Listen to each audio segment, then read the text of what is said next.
Pirates, once known for raping and pillaging on the high seas, are seen today as nothing more than lovable characters who participate in wild adventures or as incorrigible treasure-seeking buffoons. Recent events off the coast of Somalia, however, suggest that the violent marauders of the past are still with us today.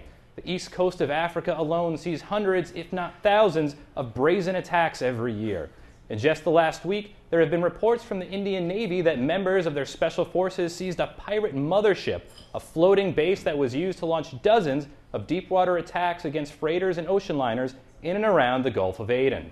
In this week's News in Context, we examine Somalia's growing pirate population. While many suggest that the growth of piracy is a direct outcome of both a lack of order and rampant poverty in Africa, it's important to acknowledge another aspect associated with the trend: how much fun it is. Just like fathers and sons in America enjoy a day spent bass fishing on the local lake, Somalis enjoy nothing more than firing RPGs at anything they can paddle close enough to hit. If not for our own restrictive laws that limit the ownership of rocket-propelled explosives, it's easy to imagine New Hampshire beaches littered with even more shrapnel and unexploded ammunition than they currently experience.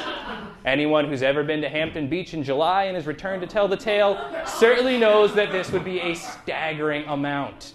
Most would also agree that Beach Boys songs would be far more interesting if they were about fun-loving young Americans firing rockets at each other from surfboards and kayaks.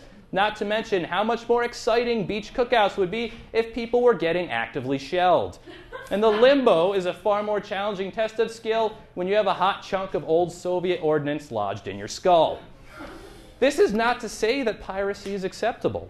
The violent seizure of property and life in African waters must be stopped at all costs, and the international community is right to use all means available in order to stop it.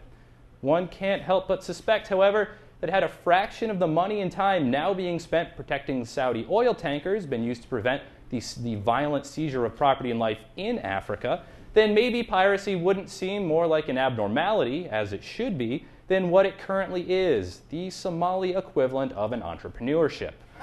The current unfortunate state of affairs is bound to persist for as long as the international community continues to punish crimes rather than prevent them.